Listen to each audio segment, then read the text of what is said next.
I smelled her before I saw her face. And that's when I knew someone was about to die today, possibly me. Mountain sage. Rain on stone.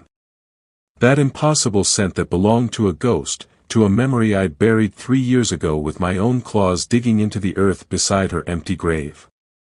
But ghosts don't breathe. They don't have pulses that I can hear thundering from across the altar, rabbiting with fear. They don't stand at the end of wedding aisles wearing white silk and lies. My wolf clawed inside my chest, trying to break free. The ceremonial chains I wore, pure silver, meant to keep the Giant King from shifting during the ceremony, started burning through my skin. I welcomed the pain. Needed it. Because the alternative was believing what my senses screamed at me, and that way led to madness. I'm Kalen Stormfang, and yeah, the rumors are true. When I shift, I'm the size of a building and twice as mean. Right now, I'm supposed to be getting married to a princess I've never met to end a war I didn't start. Political alliance. Boring. Expected. Except nothing about this moment is boring. Hey, wherever you are in the world right now, hit subscribe, because you're going to want to see how this ends. Or maybe how it all burns down. I didn't turn around. Couldn't. If I looked at Elara again before I had answers, I'd either kiss her or break something, and I wasn't sure which would be worse. Someone, I said, voice deadly quiet, explain why Princess Morgana is not at this altar. And why a dead woman is. Princess Morgana died 3 days ago. The speaker was Lady Sybil, the Silverpaw High Priestess. She stepped forward with the kind of calm that comes from holding all the cards. Fever. Sudden. Tragic. But the alliance could not fail, Your Majesty. Too much blood has been spilled. Too many graves dug. So we adapted. You sent a replacement. Liam, my second in command, sounded incredulous. You think the Lycan King can be fooled with? Not a replacement. Sybil's smile was sharp as a blade. Princess Morgana's half-sister. Royal blood, legitimate claim. Elara Ashwood is. I know who she is. The words came out as a growl. Silence again. Heavier this time. I finally turned. Looked at Elara. She stared back, and gods, those eyes, I dreamed about those eyes. Nightmares and fantasies twisted together until I couldn't tell which was which. Why? Simple question. Infinite answers. I didn't have a choice. Her voice was barely a whisper, but I caught every word. Every inflection. Every lie and truth tangled together. There's always a choice. Not for people like me. Something in the way she said it, bitter, resigned, broken, made my wolf howl with rage. The ceremony must be completed, Sybil announced, like she hadn't just orchestrated the biggest deception in a century.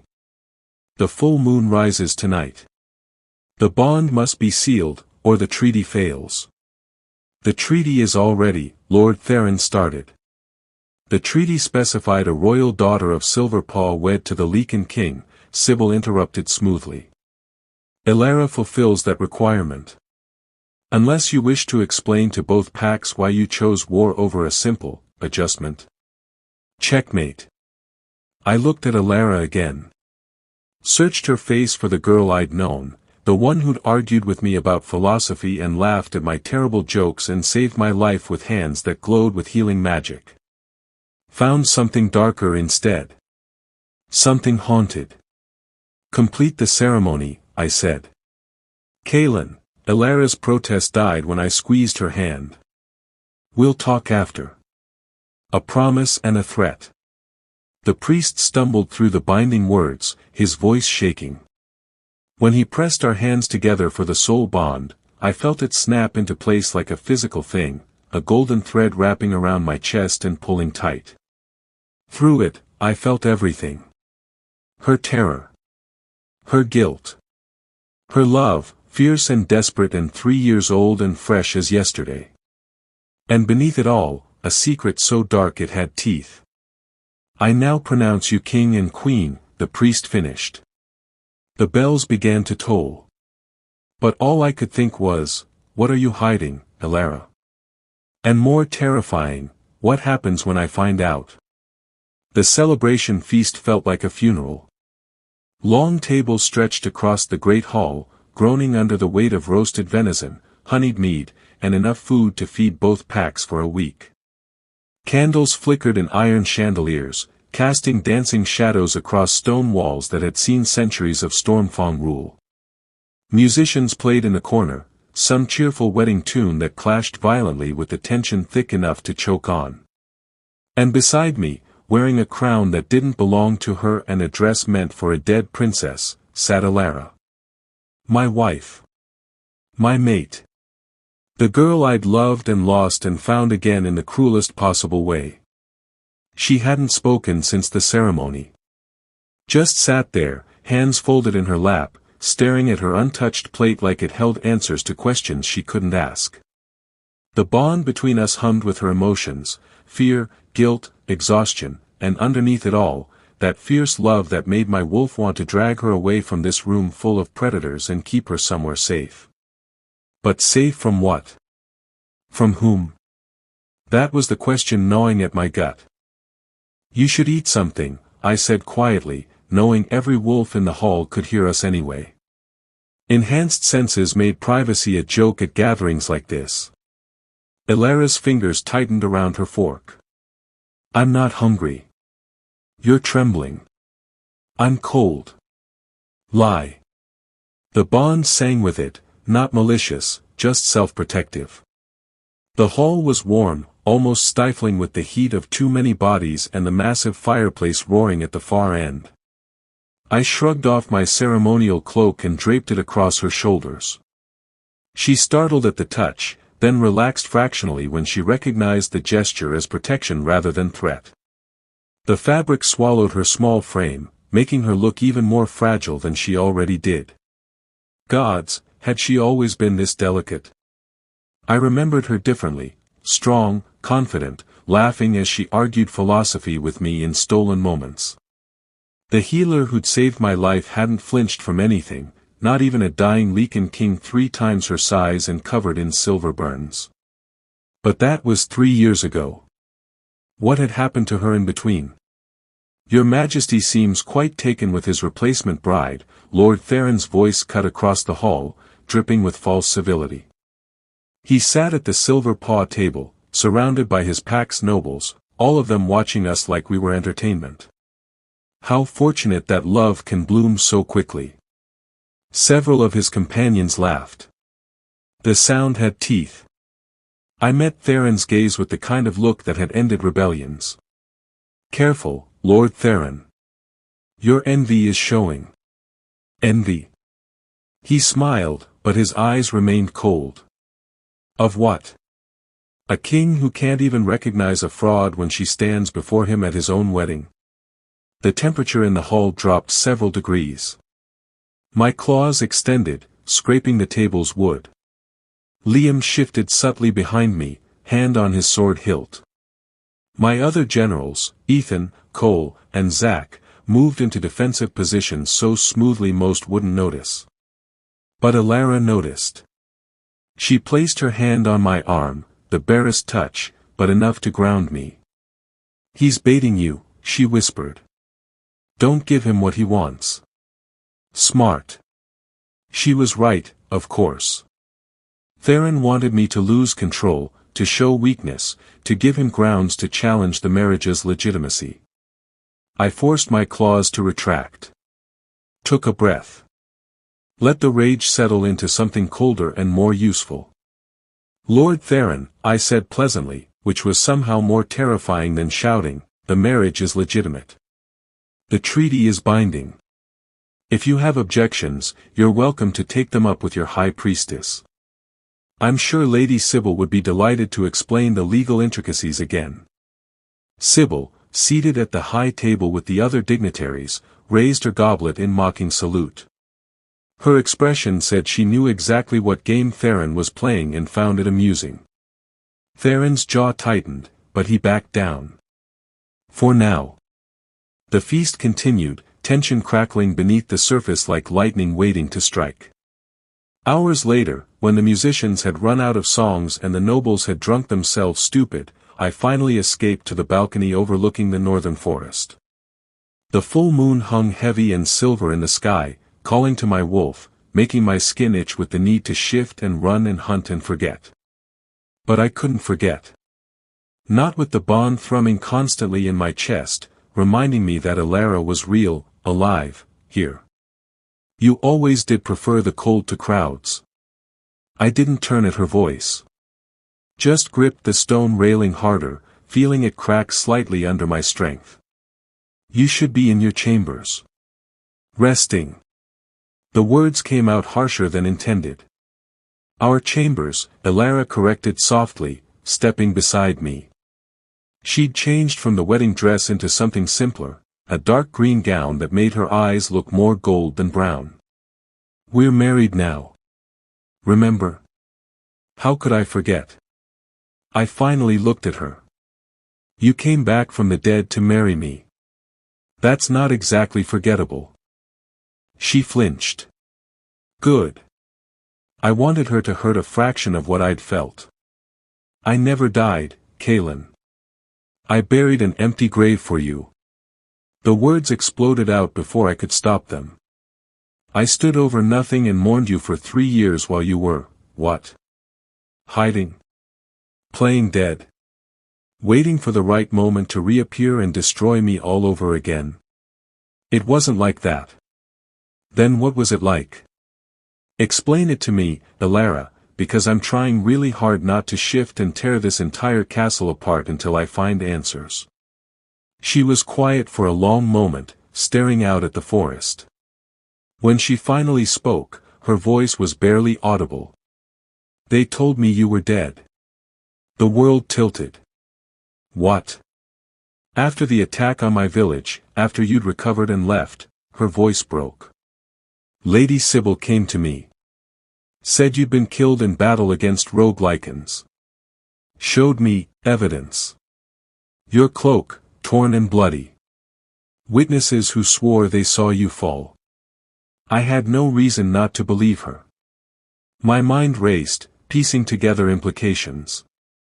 Sybil lied to you. I realize that now.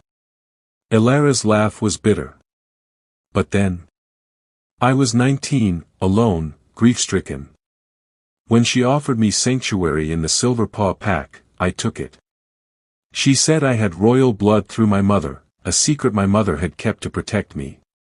That I could have a new life, a purpose. As what? A replacement princess? As a healer. I worked in their infirmaries, tended their sick, stayed out of politics. She turned to face me finally, and the pain in her eyes was devastating. I didn't know about Morgana being my half-sister until 3 days ago. Didn't know about any of this until they came to my cottage and told me she was dead and I was going to marry the Giant King, marry you, and if I refused, they'd kill everyone in the healing ward. The protective rage that surged through me was so violent I had to close my eyes and breathe through it. They threatened you. They threatened innocent people to force my compliance. Her hand found mine on the railing. I wanted to tell you at the altar. Wanted to scream that this was wrong, that you deserved to know who you were really marrying. But I couldn't risk those lives, Kaelin. I couldn't. I turned my hand over, lacing my fingers with hers. Through the bond, I felt her truth, the fear, the guilt, the impossible choice. Why would Sybil do this? Why lie about my death, hide you away, and then force you into this marriage? I don't know. Elara squeezed my hand. But I think there's something bigger happening. Something we're both pieces of. A wolf's howl echoed from the forest, long, mournful, wrong. My entire body went rigid with instinct. That wasn't one of mine. Get inside, I ordered, already moving toward the balcony edge. Kalen. Asterisk now asterisk, Elara. 3 more howls joined the first. Closer. Surrounding the castle. Then the screaming started. I shifted mid-leap off the balcony. The transformation ripped through me in a heartbeat, bones breaking and reforming, muscles expanding, senses exploding into hyperdrive. My clothes shredded. The ceremonial silver chains snapped like thread. And then I was falling 3 stories as the Giant King, landing in the courtyard hard enough to crack the cobblestones. Chaos everywhere. Wolves, at least 20 of them, had breached the castle walls. But these weren't normal lycans. Their eyes glowed sickly green instead of gold, foam dripped from their jaws, and they attacked with mindless fury, tearing into guards and guests alike without strategy or thought. Rabid. No, worse than rabid. Possessed.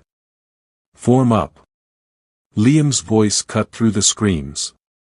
He'd shifted too, his bronze wolf form directing my other generals into defensive positions. Protect the nobles. Don't let them reach the Great Hall. I crashed into the nearest possessed wolf, my jaws closing around its throat. It didn't even try to defend itself, just kept snapping and clawing until I ripped its head clean off. The body dissolved into ash, leaving only the stench of dark magic. What the hell? Kalen. Ethan's shout spun me around. 5 more possessed wolves had broken through the eastern gate, heading straight for the tower. Elara's tower. Terror unlike anything I'd felt in battle flooded through me. Through the bond, I felt her fear spike as she sensed the danger. I ran. Faster than I'd ever moved, crashing through my own guards, leaping over bodies and debris. The possessed wolves were already at the tower entrance when I slammed into them like a battering ram. Bones crunched. 1 wolf flew 20 feet and hit the wall with a wet crack. But there were too many. For every one I killed, 2 more appeared, and they kept coming, kept pushing toward the tower with single-minded determination. They weren't attacking the castle. They were attacking her. Protect the queen. I roared, the command rippling through every storm-fawn wolf in the compound. Liam appeared at my side, bleeding from a dozen wounds but still fighting. Where are they coming from? Don't know. Don't care. Just keep them away from that tower. We fought like demons, my generals and I, tearing through the possessed wolves with brutal efficiency. But they kept coming, wave after wave, and I realized with growing horror that this wasn't random. This was an assassination attempt. On my wedding night. On Elara. A wolf broke through our line, smaller and faster than the others. It dodged Liam's lunge and bolted up the tower stairs. My heart stopped. I shifted back to human, faster movement in tight spaces, and sprinted after it, taking the stairs 3 at a time. My chambers were at the top. Where Elara had gone. Where she was alone. Elara. I burst through the door just as the possessed wolf launched itself at her.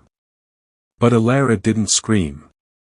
She lifted her hands, and they erupted with golden light, pure healing magic, but weaponized, blazing so bright I had to shield my eyes. The wolf hit the barrier and exploded into ash, just like the others. Then she collapsed. I caught her before she hit the floor, cradling her against my chest. Her skin was cold, her heartbeat erratic. The magic had drained her completely. Foolish, I muttered, even as relief flooded through me. Brave and foolish. Had to, protect. Her eyes fluttered closed. They wanted, me. I know. Sleep now. I've got you.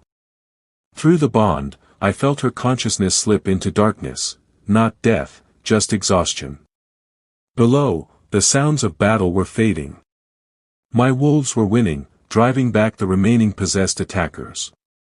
But as I looked out the tower window at the carnage below, at the ash piles that had been wolves, at the dark magic residue staining the courtyard, I understood something critical. This wasn't over. This was just the beginning. And someone, Sybil, Theron, or someone else entirely, wanted my new wife dead badly enough to send an army of possessed wolves on our wedding night. The question was, why? What made Elara Ashwood so dangerous that someone would risk open war to kill her? I looked down at her unconscious face, peaceful now despite the chaos. The girl I'd loved. The woman I'd mourned. The queen I'd just sworn to protect. What secrets are you keeping? I whispered. But Elara couldn't answer. And in the distance, another howl echoed through the night, different from the others, deeper, older, filled with intelligence and malice. A challenge. A promise. This isn't over. I held Elara tighter and bared my teeth at the darkness beyond my window. Let them come. They'd learn what happened when someone threatened the Giant King's mate. They'd learn that some monsters were made to protect. And I'd burn the entire world down before I let anyone take her from me again. Elara woke 3 hours before dawn, gasping like she'd been drowning. I was there instantly, had been sitting in the chair beside our bed since carrying her up from the carnage, watching her sleep, making sure she kept breathing. The bond hummed with her panic, sharp and electric, making my wolf pace restlessly under my skin. Easy, I murmured, catching her hands before she could accidentally blast me with healing magic. You're safe. It's over. The wolves. Dead. All of them. My guards are sweeping the grounds, but we got them all. I released her hands slowly, watching as awareness crept back into those golden eyes. How are you feeling? She sat up carefully, testing her strength. The borrowed nightgown, one of the castle servants had changed her while I stood guard outside, slipped off one shoulder. She yanked it back up with a self-consciousness that would have been endearing if I wasn't so furious about everything else. Tired. Drained. Like I used up every drop of magic I had. She looked at me properly for the first time, taking in the blood, not mine, still splattered across my chest and arms. I'd shifted back to human but hadn't bothered with clothes yet. Modesty seemed irrelevant after the night we'd had. You're hurt. Not my blood. Let me check anyway. She reached for me before thinking better of it, hands hovering uncertainly. May I? The formality stung. Like we were strangers instead of, whatever we were.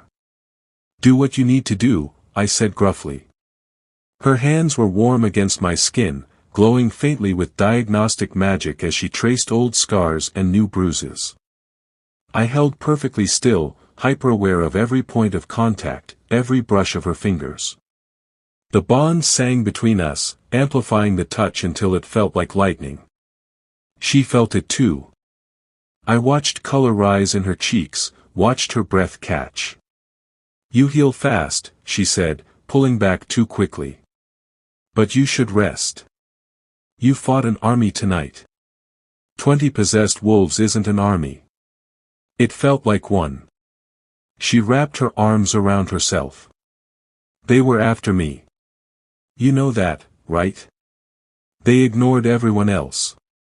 Came straight for the tower. I know. I leaned forward, elbows on my knees. Which is why you're going to tell me everything, Elara. No more secrets. No more half-truths. If someone wants you dead badly enough to attack on our wedding night, I need to know why. She was quiet for so long I thought she'd refuse. Then she sighed, a sound so heavy with grief it made my chest ache. I don't know why they want me dead. But I know what I am. She met my eyes. What I've always been, even before I knew the truth. My mother told me stories when I was little, fairy tales, I thought. About women born with light in their blood. Healers who could do more than mend wounds. More like what you did tonight. Weaponizing healing magic. That was nothing. Instinct. Desperation. She shook her head. My mother's stories talked about healers who could resurrect the dead, who could cure any poison, who could, she hesitated. Could what? Who could break mate bonds? The words hung in the air like a blade. I stood abruptly, needing to move, to think. That's not possible. Mate bonds are sacred. Unbreakable. Even death doesn't. I stopped, understanding crashing over me. The political marriages. The arranged bonds that everyone knows are fake. The wolves who claim they never felt the mate pull despite being legally married. Someone broke their bonds, Elara finished quietly. Someone with enough power to sever what the gods themselves created. And you think you have that power? I don't think. I know. She stood too, crossing to the window where dawn was just starting to paint the sky pink and gold. 3 years ago, before the attack on my village, a woman came to me. She was dying, mate bonds severed by force, she said. The pain was killing her. She begged me to end her suffering. I waited, knowing there was more. I touched her, meaning to ease her passing. But something happened.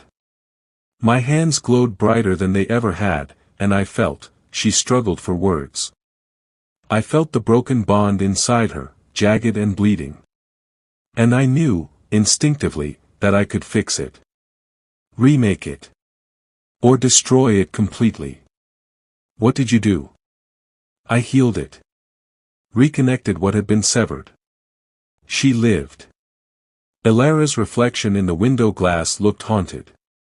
But that's when I realized what my mother's stories really meant. What I really was. A threat to every political alliance built on forced bonds. A danger to anyone who'd rather their mate stay broken than face the truth. Understanding crystallized, cold and sharp. That's why Sybil hid you. Why she lied about my death. She didn't want me anywhere near you. Elara turned to face me. Think about it, Kaelin. If anyone knew the Lycan King's true mate was alive, that you'd found her and bonded with her naturally instead of through arrangement, what would that mean for all the other forced bonds holding the kingdom together? Revolution. The word tasted like ash. Every wolf in a political marriage would demand their freedom. The alliances would crumble. Exactly. So Sybil kept me hidden, kept us apart, and when circumstances forced her hand, she gambled that 3 years was long enough. That you'd moved on. That the bond between us would be weak enough to control. Elara laughed bitterly. But she didn't count on the mate pull being stronger than time. I crossed to her in 3 strides, cupping her face in my hands. Nothing could weaken what I feel for you. 3 years. 30 years. 300. You're mine, Elara.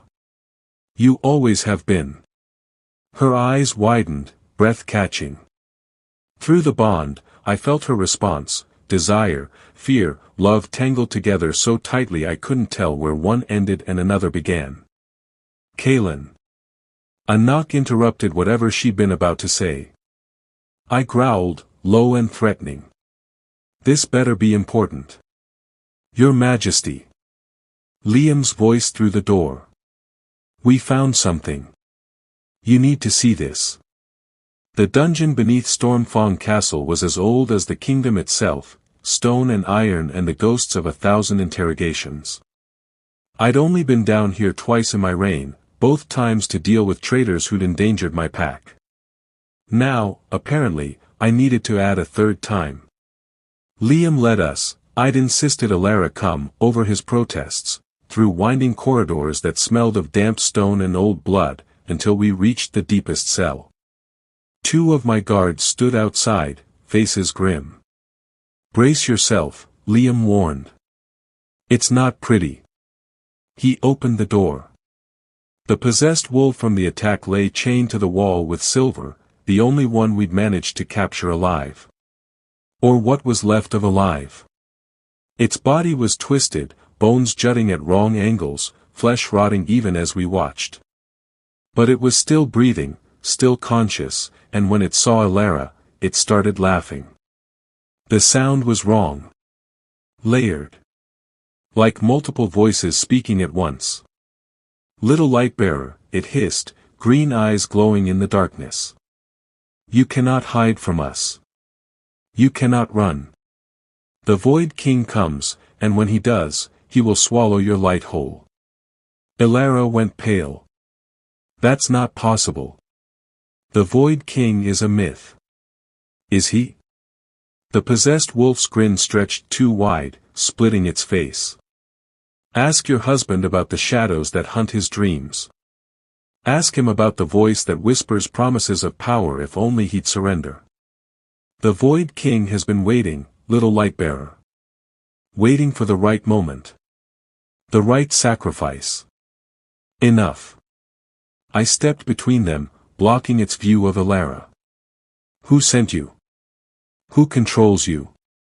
We serve the darkness between stars. We serve the nothing that eats everything. We serve."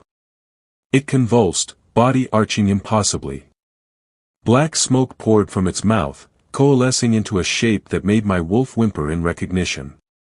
The shadow had no face, but I felt its attention land on me like a physical weight. Soon, it whispered directly into my mind. Soon you will understand what you truly are, King of Beasts. What you must become, Then it vanished, and the wolf collapsed, finally, mercifully dead. Silence crashed down. What the hell was that? Liam's voice shook, which was terrifying, because Liam never showed fear. But I couldn't answer. Couldn't think past the ice flooding my veins and the memory of dreams I'd been having, dreams I'd dismissed as stress. Dreams where shadows spoke to me in languages older than time, offering power, promising that if I just surrendered to what I really was, I could protect everyone I loved. Dreams that felt less like imagination and more like prophecy. "Kaelin." Elara's hand found mine. What did it mean? "What are you?" I looked at her, this woman who'd come back from the dead, who wielded light like a weapon, who was apparently hunted by something called the Void King. And I realized I'd been asking the wrong questions. Not why did someone want her dead? But what did they want to use her power for? And why did it involve me? "We need to talk to Sybil," I said finally. "Now. Before anyone else dies. Because something was coming. Something that had waited centuries for the right combination of power, light and darkness, healer and destroyer, salvation and damnation. Something that needed both of us to wake. And I had a terrible feeling we'd just given it exactly what it wanted by completing our bond. Lady Sybil received us in her private chambers within the Silver Paw wing, a power move that would have annoyed me if I wasn't so focused on getting answers. She sat behind an ornate desk, perfectly composed despite being roused before dawn, sipping tea like we'd come for a social visit. "Your Majesty. Your Grace." She nodded to each of us. "I heard about the attack. Dreadful business." "Cut the performance," I said flatly. "You knew this would happen." "Did I?" Her eyebrow arched elegantly. "I'm a priestess, not a prophet." "You're a liar." Elara's voice was cold in a way I'd never heard before. "You told me Kaelin was dead. You hid me away for 3 years. You forced me into this marriage knowing exactly what it would trigger." Something flickered in Sybil's expression, approval, maybe, or satisfaction that her game was finally being played openly. "Sit." She gestured to the chairs across from her. "This conversation will take a while." "I'd rather stand," I growled. "Suit yourself." Sybil set down her tea with deliberate care. "How much do you know about the founding of the Lycan kingdoms? What does ancient history?" "Everything." She cut me off. It has everything to do with everything. So answer the question. What do you know? I exchanged glances with Elara, who looked as confused as I felt. The first Lycan kings arose 500 years ago. They united the wolf packs under one rule, established territories, created the laws we still follow. That's the story we tell children. Sybil's smile was sharp. The truth is darker. The first kings didn't unite the packs through diplomacy, Kaelin. They conquered them. Slaughtered anyone who resisted. And they had help doing it. From whom? From something older than wolves. Older than gods. She stood, moving to a bookshelf that lined one wall. The Void King is not a myth, I'm afraid. He's a primordial entity that exists in the spaces between worlds. And 500 years ago, when the first Lycan kings wanted power, they made a bargain with him. My blood ran cold. What kind of bargain? Power for a price. Strength, longevity, the ability to shift into forms that could destroy armies, all gifts from the void. But nothing comes free. Sybil pulled out an ancient tome, leather-bound and crackling with age. The bargain required payment. Every 100 years, the Void King takes something precious from the Lycan bloodline. Sometimes it's a firstborn child. Sometimes it's a kingdom's prosperity. Sometimes it's sanity itself. That's insane, Elara breathed. Is it? Look at Lycan history. Really look. Every century, like clockwork, disaster strikes. Plagues. Wars. Madness that spreads through entire packs. Sybil opened the book, showing pages covered in dense script and horrifying illustrations. The pattern is undeniable once you know to look for it. I did know, I realized with creeping horror. Every schoolchild learned about the Great Plagues, the Blood Wars, the time of howling madness, century-marking disasters that shaped our history. And now? I asked, though I already knew the answer. Now it's the 500th anniversary of the original bargain. Sybil's eyes glittered. And the Void King wants his due. But this time, he's not taking something. He's taking everything. Unless we give him what he actually wants. Which is? The Light-Bearer. She looked at Elara. A healer powerful enough to sever mate bonds, to manipulate the very essence of what makes us wolf. Combined with the darkness already flowing in the Lycan King's blood, the corruption passed down through generations, she could break the original bargain entirely. Understanding crashed over me like a wave. That's why you arranged our marriage. You need both of us together. To save everyone, Sybil confirmed. The Void King hungers, Kaelin. Every wolf in every pack can feel it, the shadows growing longer, the nightmares getting worse, the sense that something wrong is coming. If we don't stop it, he'll devour every living thing in this kingdom. And you thought forcing us into marriage without explaining any of this was the right approach? Elara's voice shook with fury. Would you have believed me? Either of you? Sybil laughed bitterly. You would have called me mad. Run in opposite directions. And by the time you realized the truth, it would have been too late. This way, at least, you're bonded. Protected. Together. Together for what? I demanded. To complete the ritual that breaks the bargain. Sybil closed the book. On the next full moon, 3 weeks from now, you must travel to the Void Gate deep in the Forbidden Forest. There, you'll face the Void King himself. Elara's light combined with your darkness, properly channeled, can seal the breach between worlds and end this curse forever.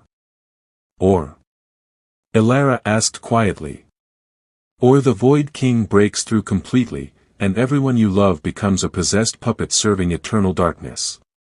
The words hung in the air like a death sentence. I looked at Elara. She looked back. Through the bond, I felt her terror, but also her resolve. She'd fight. Of course she would. This woman had survived 3 years of lies and captivity, had saved my life when we barely knew each other, had faced down possessed wolves with nothing but healing magic and desperation. She was brave. And I was about to get her killed trying to save a kingdom that had done nothing but hurt her. There has to be another way, I said. There isn't. Sybil's voice was gentle for the first time. I'm sorry, Kaelin. I truly am. But this is what you were born for. Both of you. Why else do you think a healer and a king found each other in the first place? Why else would your bond be so strong? Fate itself arranged your meeting. I don't believe in fate. You will. She moved to the door, opening it. You have 3 weeks to prepare. Train together. Learn to channel your combined power. Because if you fail, everyone dies, Elara finished. You've made that clear. After we left, walking through corridors just starting to fill with morning light, neither of us spoke for a long time. Finally, Elara broke the silence. Do you believe her? I don't know. I ran a hand through my hair. The history checks out. The pattern matches. And that thing in the dungeon, that shadow, it felt old, Elara. Ancient. Evil in a way that goes beyond normal malice. So we're just supposed to accept this. Walk into some ritual that might kill us both. I stopped walking, turning to face her. No. We find another way. Research. Study. Maybe there's something in the royal archives, some other solution. There isn't. Her eyes were wet but her voice was steady. You know there isn't. This is why Sybil hid me. Why she kept us apart. Because she knew that if we bonded naturally, if we fell in love for real, we'd be more powerful together. Strong enough to face this. I won't let you die for some ancient curse. And I won't let you face it alone. She grabbed my hands. We're in this together, Kaelin. For better or worse. That's what the bond means, right? That's what being mates means. Looking at her, fierce and terrified and absolutely determined, I felt something shift inside me. The wolf that had been pacing and snarling since the attack suddenly went quiet. Settled. Because she was right. We were in this together. And maybe, just maybe, together we'd be strong enough to face the darkness waiting in the forbidden forest. Or we'd die trying. Either way, at least we'd die as we'd lived, fighting for each other until the very end. 3 weeks, I said. We train every day. Push ourselves past every limit. And if we're walking into hell, we walk in prepared. Elara's smile was small but genuine. Together. Together, I agreed. And sealed the promise with a kiss that tasted like hope and desperation and the beginning of something that would either save us all or doom us forever. The first week of training nearly killed us both. Not from the physical demands, though those were brutal. Liam had designed a regimen that would have broken normal wolves, combat drills at dawn, endurance runs through the mountain trails, weapons training until our hands bled. Elara kept pace better than I expected, her healer's knowledge of anatomy making her surprisingly effective with a blade once she understood where to strike. No, what nearly destroyed us was learning to combine our powers. Again, I growled, magic crackling around my hands, dark energy that felt like ice and rage and something older that I didn't want to examine too closely. Elara stood across from me in the training courtyard, exhausted and swaying on her feet. Her hands glowed with healing light, but it flickered weakly. We'd been at this for 6 hours straight. I can't, she gasped. Kaelin, I'm empty.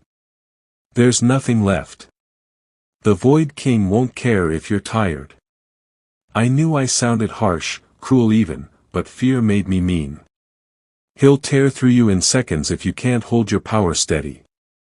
Then maybe I'm not strong enough. The words exploded out of her, raw and desperate. Maybe Sybil was wrong. Maybe I can't do this. The defeat in her voice cracked something inside me. I crossed to her in 3 strides, catching her before she collapsed. Don't say that. Don't ever say that. Why not? It's true. She sagged against me, too drained to stand on her own. I'm just a healer, Kaelin. I save lives, I don't fight ancient evil. I'm not a warrior. You're my warrior. I tilted her chin up, forcing her to meet my eyes. You faced down possessed wolves with nothing but instinct. You've survived 3 years of captivity and lies. You married a monster to save innocent people. That's not weakness, Elara. That's strength most wolves will never have. Tears tracked down her cheeks. I'm scared. So am I. The admission came easier than expected. Terrified. But we're scared together, which means we're also brave together. You understand? She nodded against my chest, and I held her while the sun climbed higher and my generals pretended not to watch from the castle walls. Later, in our chambers, I drew her a bath with herbs meant to restore magic. Helped her into the steaming water despite her protests about propriety, as if we hadn't been sleeping in the same bed for a week, carefully not touching, pretending the bond wasn't screaming at us to complete what we'd started. Why are you being so kind? She asked quietly as I washed her hair, my claws retracted to avoid scratching her scalp. What kind of question is that? The kind where I'm trying to understand why the Giant King, the monster everyone fears, is gentle with me. Why you haven't. She trailed off, but I understood what she meant. Why I hadn't claimed her. Consummated the bond. Made her truly mine in every way that mattered. Because you deserve better than a husband who takes without asking, I said roughly. Because even though the bond makes me want to throw you on the bed and mark every inch of your skin, I won't. Not until you want it to. Not until you look at me with something other than fear. She turned in the bath to face me, water sloshing. I'm not afraid of you. Liar. I'm not. Her eyes flashed with genuine anger, the first real fire I'd seen from her in days. I'm afraid of failing. Afraid of the Void King. Afraid of what happens if we can't break this curse. But you? Kaelin, you're the only thing in this entire nightmare that doesn't terrify me. The words hit like a physical blow. Elara. I want to complete the bond. She reached for my hand, placing it over her racing heart. Not because we have to.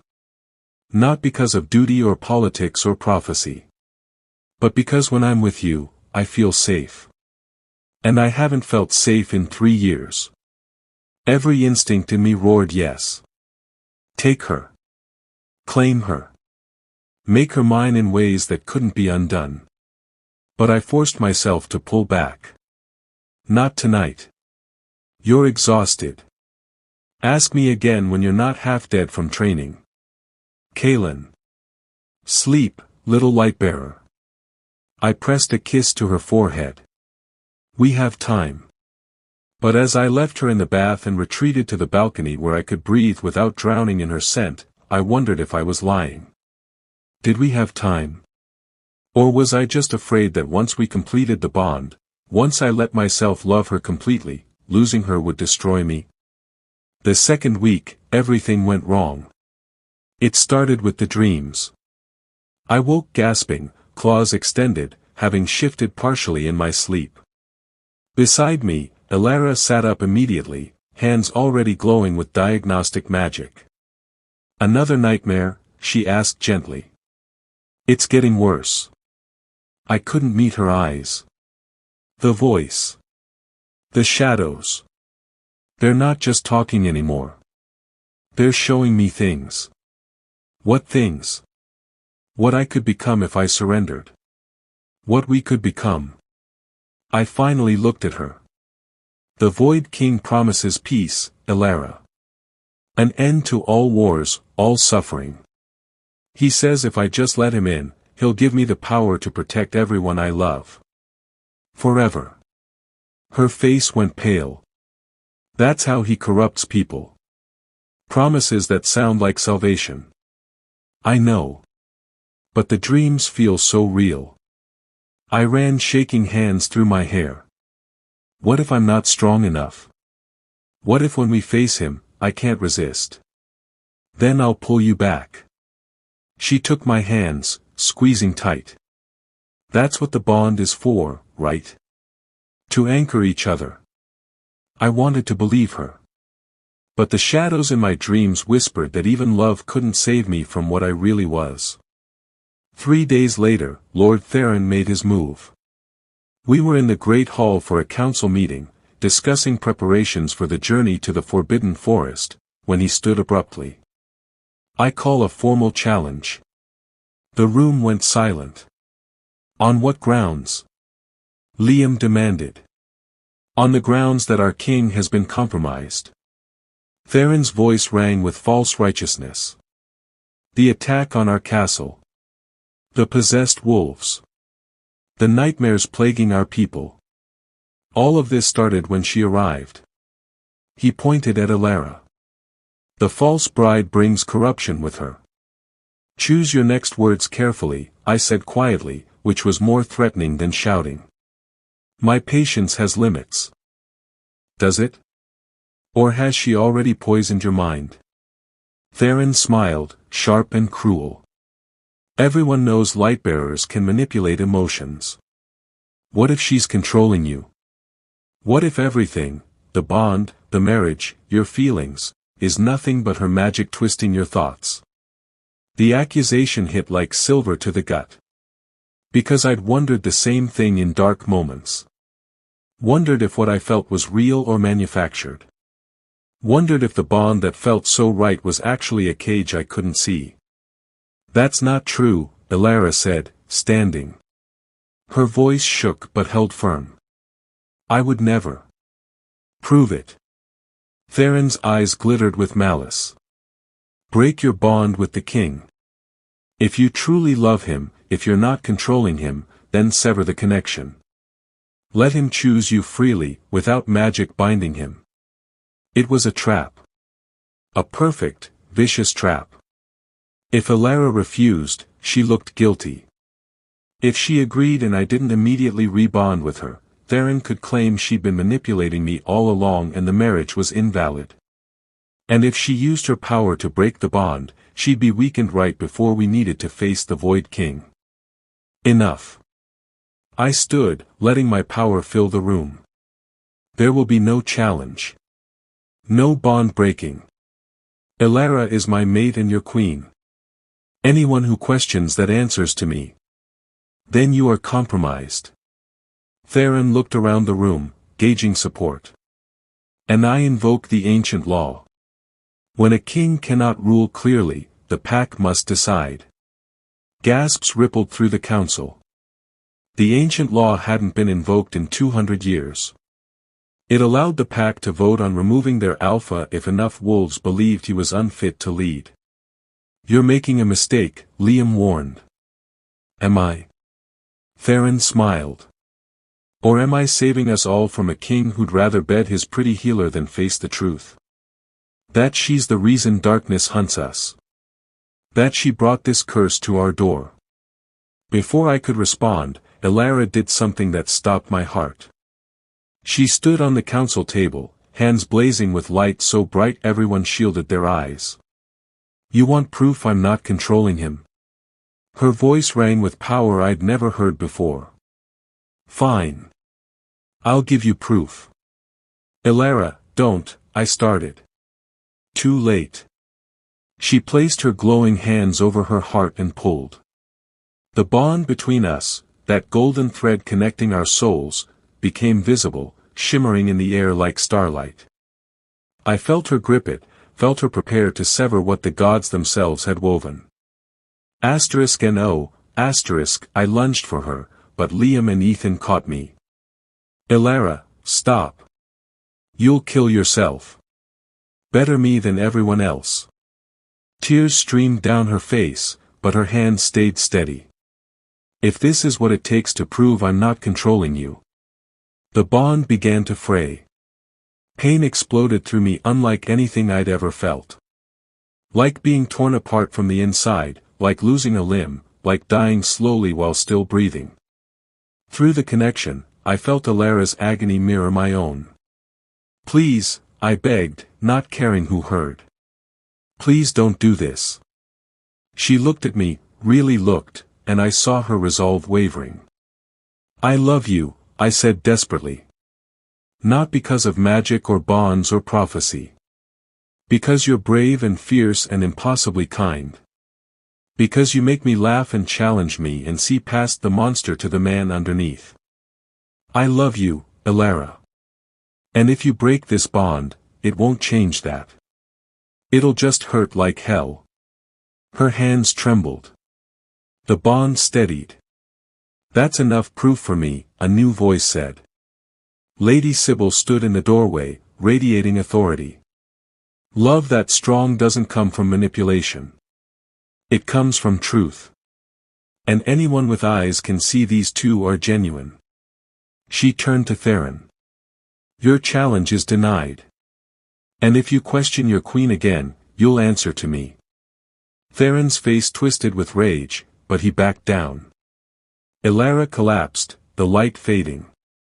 I caught her before she hit the ground, cradling her against my chest while my heart tried to remember how to beat. Stupid, I muttered into her hair. Brave and stupid and mine. Yours, she agreed weakly. Always yours. But as I carried her from the great hall, I felt something shift in the bond. Something damaged by her attempt to break it. A crack in our connection that hadn't been there before. And I knew with cold certainty that Theron had won anyway. Because we only had 1 week left before facing the Void King, and our greatest weapon, our combined power through the bond, had just been compromised. Elara didn't leave our chambers for 3 days. The damage from nearly severing the bond had been worse than I'd feared. She could barely stand without trembling, could barely summon even a flicker of healing light. The crack in our connection made everything worse. I could feel her pain but couldn't ease it, couldn't reach her through the bond like before. It was like having her within arm's reach but locked behind glass. I'm sorry, she whispered for the 100th time as I changed the cool cloth on her forehead. I'm so sorry. Stop apologizing. I tried to keep the frustration from my voice and failed. You were trying to help. I was trying to prove something to people who'll never accept me anyway. She turned her face to the wall. And now we're broken. How are we supposed to face the Void King like this? I didn't have an answer. Liam brought reports daily, preparations for the journey, increased sightings of shadow creatures in the forest, nightmares spreading through the pack. Everything pointed to the Void King growing stronger while we grew weaker. We were losing before the battle even began. On the 4th day, Elara finally spoke the words I'd been dreading. Maybe you should go without me. I looked up from sharpening my blade. What? To the Void Gate. Maybe you should go alone. She still wouldn't meet my eyes. I'm useless now. The bond is damaged, my power is depleted. I'll just slow you down, get you killed. We're going together or not at all. Kaelin. No. I set down the blade and crossed to the bed. I'm not doing this without you. I can't do this without you. You understand. But I failed. You survived. I caught her chin gently, turning her face toward mine. You survived 3 years of captivity. Survived forced marriage. Survived nearly killing yourself to prove your love was real. That's not failure, Elara. That's being the strongest person I know. I don't feel strong. You don't have to feel it to be it. I brushed hair from her face. And you know what? Maybe we can't combine our powers like Sybil wanted. Maybe the bond is cracked and we'll never channel magic perfectly together. But I'd rather face darkness with a broken bond to you than a perfect connection to anyone else. She finally looked at me, eyes wet. Why? Because broken things can still fight. Can still love. Can still win. I kissed her forehead. And because you're not going through this alone. Not ever again. Something shifted in her expression, determination replacing despair. Then teach me. Teach you what? To fight like you do. Without magic. Without power. She sat up, ignoring how the movement made her sway. If I can't use light as a weapon, teach me to use steel. Teach me to be the warrior you already see. Pride surged through me. Now. Now, she confirmed. We have 3 days before we leave. 3 days to prepare. I'm not wasting them feeling sorry for myself. I studied her, this woman who refused to stay broken, who turned weakness into strength, who kept surprising me with her resilience. All right, I said. But we do this my way. No half measures. If you want to learn to fight, I'll teach you to fight like a Lycan. Like a queen. Her smile was small but genuine. I wouldn't expect anything less from the Giant King. The next 3 days transformed everything. Without magic to rely on, Elara learned to move differently. Faster. Smarter. She studied how I fought, where I left openings, how I used my size as both weapon and weakness. She was smaller, lighter, but that made her harder to catch. Harder to predict. And she was vicious when she needed to be. Good, I said as she ducked under my swing and drove her practice blade toward my ribs.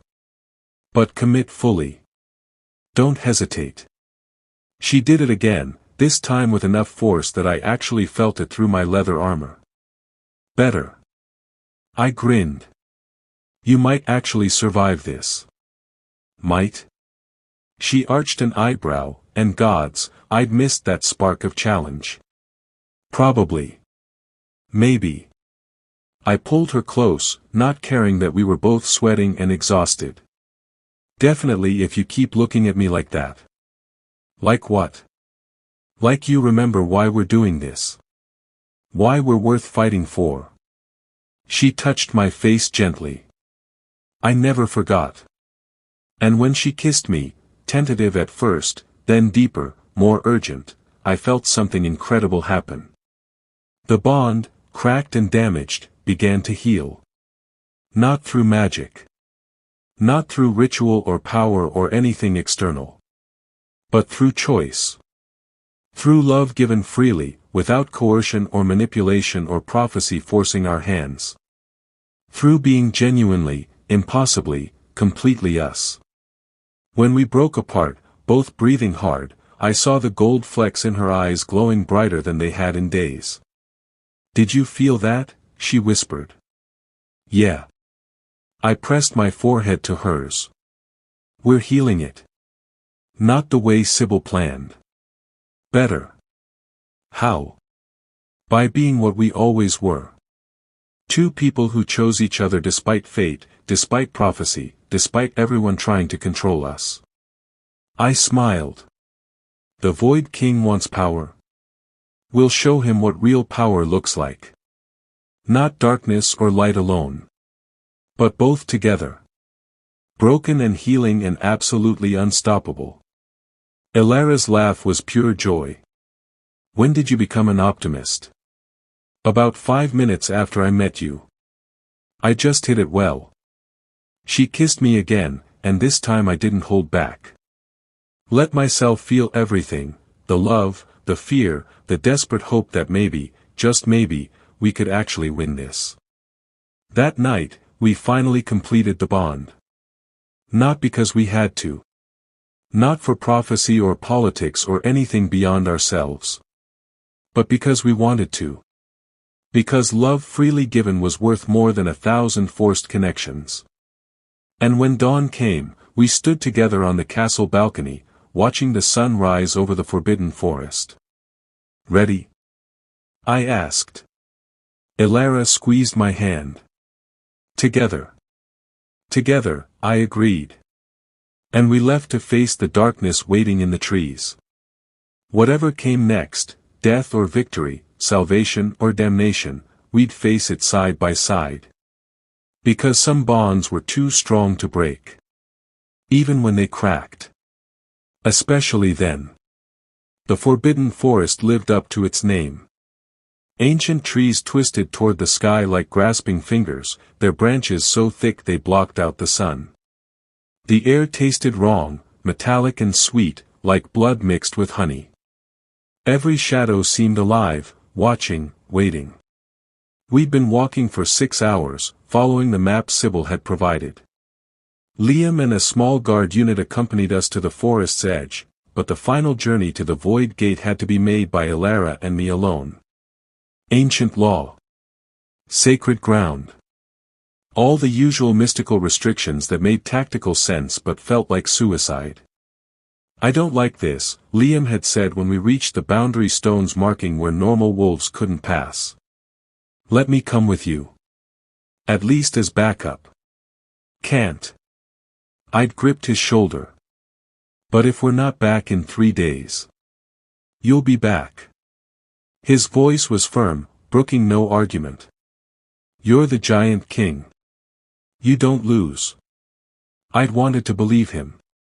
Now, deep in the forest where even sound seemed muffled, I wasn't so sure. Elara walked beside me, one hand on the blade I'd given her, not silver, but good steel that could cut shadow flesh if necessary.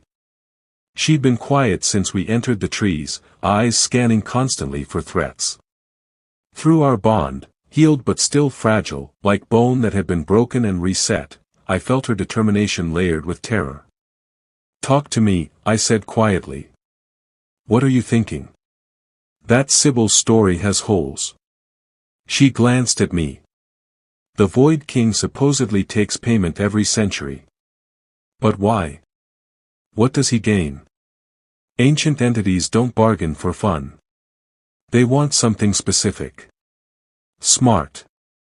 I'd been so focused on survival I hadn't questioned the underlying logic. What do you think he wants? To break through completely.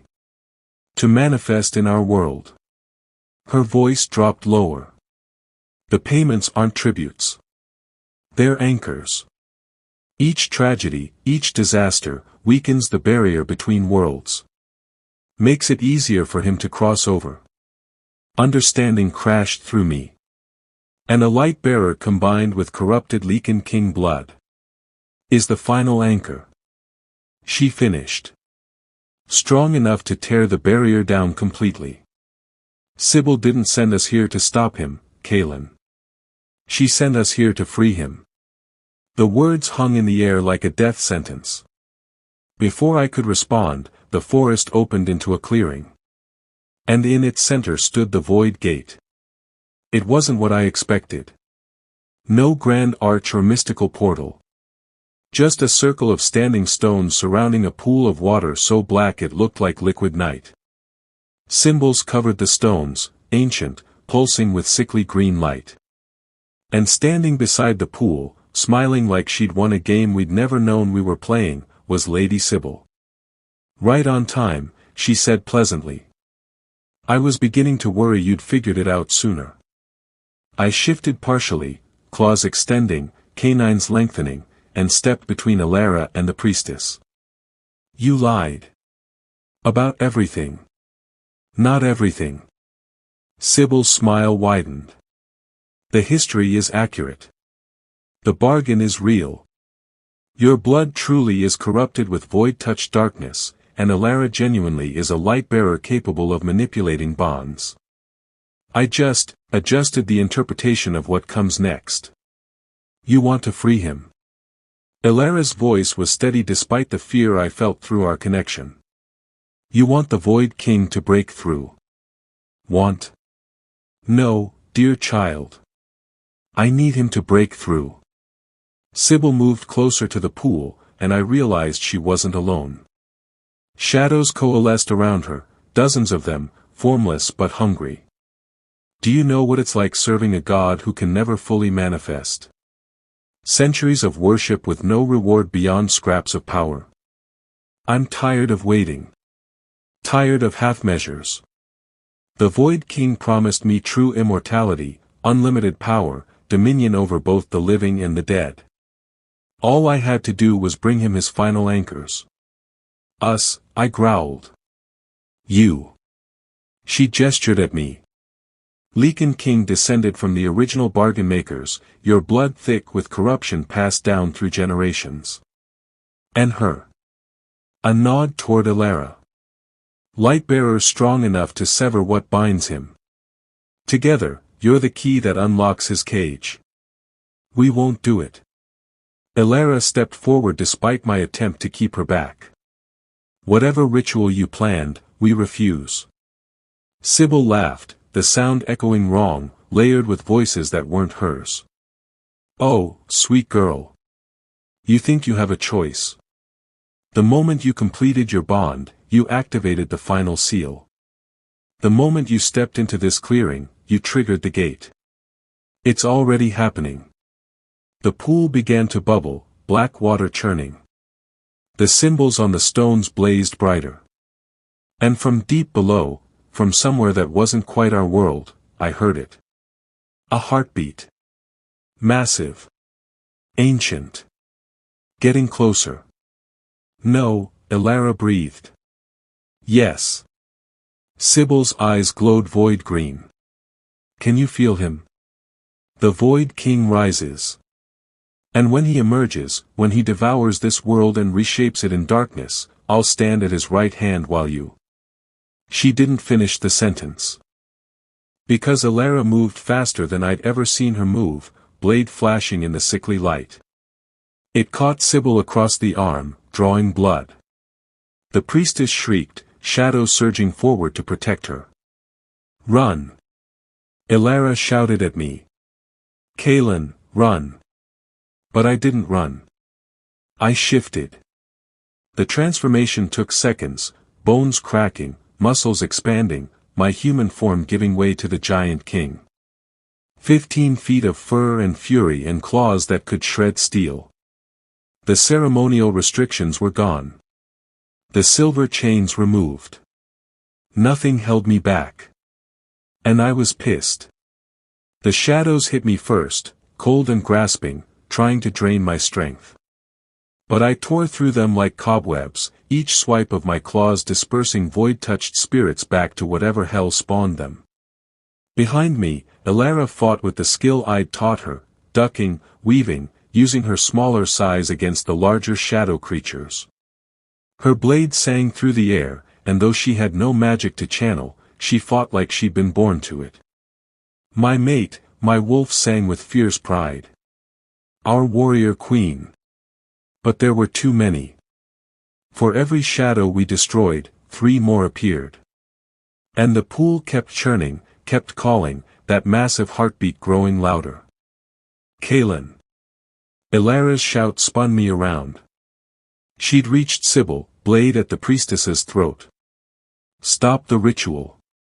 Tell us how to stop it. Sybil just smiled through the blood on her face. You can't. The gate is opening. The Void King comes.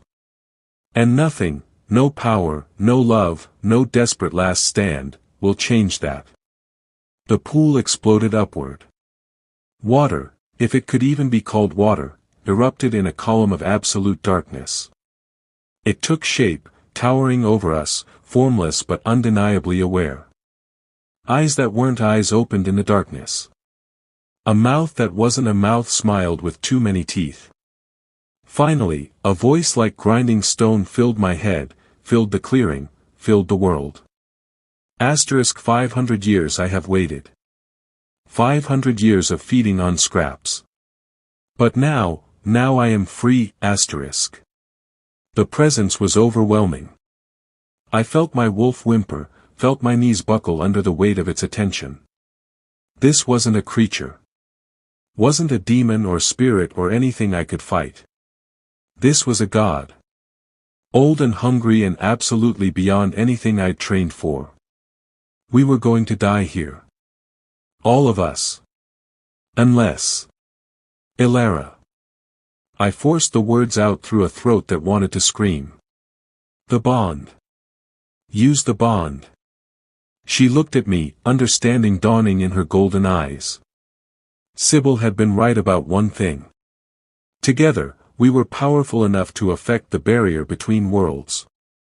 But she'd been wrong about what that meant. We didn't have to free the Void King. We could seal him. It'll kill us, Elara said quietly. Not a question. A fact. Probably. I shifted back to human, stumbling to her side. Took her hand. But at least we'll die doing something that matters. She smiled, gods, even facing oblivion, she smiled. Together. Together. We pressed our joined hands to our hearts, and the bond between us blazed to life. Not gold this time. Not healing light or corrupted darkness. But both. Woven together like thread, light and shadow dancing around each other, creating something entirely new. Something that had never existed before, balance where there'd only been extremes. What are you doing? The Void King's voice held something new. Uncertainty. Asterisk stop. You will destroy yourselves, asterisk. That's the idea, I snarled. And we pushed. Not to break the barrier. Not to open the gate wider. But to close it. To seal the crack the Void King had been widening for 5 centuries, using our combined power as mortar to fill the breach. Light to purify. Darkness to understand. Love to anchor it all. The Void King screamed. It was a sound that shattered the standing stones, that made the earth shake, that probably echoed across the entire kingdom. The column of darkness writhed, trying to maintain form, trying to break through. But we held firm. Elara's hand in mine. Our bond burning brighter than the sun. Our love, freely given, impossibly strong, proving that some things were more powerful than ancient curses or void-touched gods. You cannot, this is not, I am eternal. You're banished, Elara said, and her voice rang with power that made even me shiver. The darkness collapsed. Imploded like a star dying, pulling inward, dragging the shadows and Sybil's screams with it. The pool became a whirlpool, spinning faster and faster, until with a final crack like thunder, it sealed. Silence. The forest was just a forest again. The stones just stones. The pool just water, clear now, reflecting the sky. And we were still standing. Barely.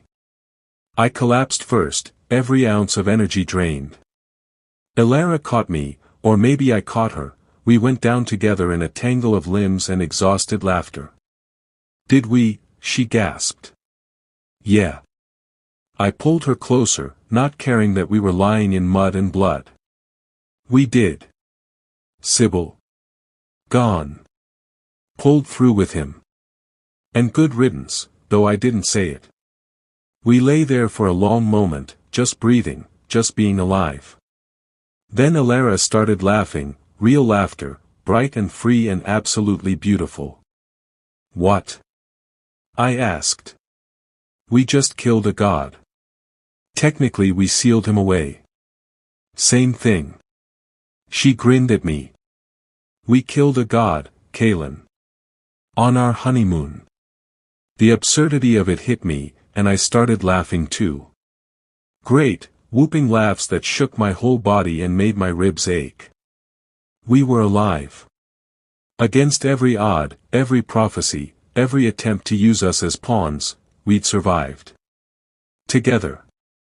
3 weeks later, I stood on the castle balcony watching the sunset paint the sky in shades of amber and rose. The kingdom had been in chaos after we returned. Sybil's disappearance, the sudden cessation of shadow attacks, the nightmares stopping overnight, everyone had questions we couldn't fully answer. So we didn't try. We told them the threat was ended. The curse broken. And that their king and queen had done what needed doing to protect the pack. Most accepted it. A few grumbled. Lord Theron had mysteriously decided to retire to his country estate and never trouble us again. Funny how that worked. There you are. Elara's voice was warm as she joined me, 2 goblets of wine in hand. Hiding from the celebration. Observing, I corrected, taking the offered drink. There's a difference. She leaned against me, and I wrapped an arm around her waist automatically. Liam says half the pack is drunk already. Ethan started a betting pool on who'll pass out first. And someone, I suspect Cole, released chickens into the great hall. I groaned. My dignified reign, ruined by poultry. Your reign is perfect. She turned to face me properly. You saved everyone, Kaelin. Again. You should celebrate too. I am celebrating. I touched her face gently. Right here. With you. She blushed, actually blushed, which was adorable considering we've been married for over a month now and sharing a bed for most of it. I have something to tell you, she said quietly. My heart jumped. Good something or bad something? Good. I think. She took a breath. I've been feeling strange lately. Tired. Nauseous in the mornings. And today, when I was examining one of the pregnant pack members, I realized, she paused. Kaelin, I'm carrying your child. The world stopped. Tilted. Restarted in full color. We're, eloquent as always. Pregnant. Her smile was nervous but radiant. About 6 weeks, I think. From when we completed the bond. I wanted to be sure before telling you, but I can sense it now. The heartbeat. Our baby. A baby. Our baby. I pulled her into my arms so fast she squeaked, holding her like she was made of glass even though I knew she was stronger than steel. Are you happy? She asked against my chest. I know we didn't plan. Happy? I pulled back enough to see her face. Elara, I'm terrified. And thrilled. And completely unprepared. But yes. Gods, yes, I'm happy. Her smile could have lit the entire kingdom. I love you, I said, because it needed saying. Again. Always. Not because of prophecy or bonds or fate. But because you're you. Because you make me better. Because I can't imagine facing any future, dark or bright, without you beside me. I love you too. She kissed me softly. My giant king. My mate. My home. From below, someone started singing, badly, and the pack joined in. The celebration would go all night, probably into tomorrow. They'd earned it. After a century of blood feuds and 500 years of cursed shadows, they deserved to be happy. And so did we. Come on, Elara said, tugging my hand. Let's join them. Show the pack their king knows how to have fun occasionally. I have fun. Brooding doesn't count. It absolutely counts. She laughed and pulled me toward the stairs, toward the noise and light and life waiting below. And I followed, because where she led, I would always go. 1 year later. The nursery was finally finished. Painted in soft blues and silvers, filled with toys carved by pack artisans, warded with protective magic that Elara and I had woven together, light and shadow in perfect balance. And in the center, in a cradle made from ancient oak, slept our daughter. Lily. Named for Elara's mother. Born during the full moon 3 months ago with her father's dark hair and her mother's golden eyes. Already showing signs of magic, healing light that glowed softly from her tiny hands when she was happy. She was perfect. And terrifying. "You're staring again," Elara murmured from the doorway. "I'm memorizing." I didn't look away from our sleeping daughter. "Making sure this is real." "It's real." She joined me beside the cradle, sliding her arm around my waist. "We're real. This life we built, it's real." I kissed the top of her head. "Best thing I ever did was marry you. You didn't have much choice. Arranged marriage, remember? I always had a choice. I chose you. Every day, I choose you." She tilted her face up, and I kissed her properly, gentle but thorough, pouring everything I felt into the contact. When we broke apart, Lily was awake and giggling, tiny hands glowing with light that didn't hurt, only warmed. "She approves," Elara said with a laugh. "She'd better. Her parents are the wolves who killed a god." I scooped Lily up carefully, marveling at how small she was, how trusting. "She's got a reputation to maintain. Or she could just be a baby." Elara's voice was dry. "Maybe let her decide about god killing when she's older." "Deal." We stood there in the nursery, my mate, my daughter, and me, and I realized something profound.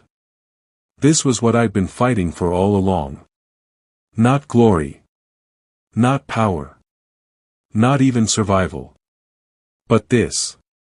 Simple moments. Love freely given. A future built on choice rather than prophecy. Happiness earned through blood and tears and refusing to give up even when darkness promised it was easier. Outside, the kingdom thrived. Packs once enemies now traded freely. The blood feuds truly ended. And sometimes, late at night, I still felt the echo of void-touched darkness in my blood, a reminder of what I'd almost become. But Elara's light balanced it. Made it bearable. Made it useful even, allowing me to sense shadow threats before they manifested. We were broken things that had learned to heal.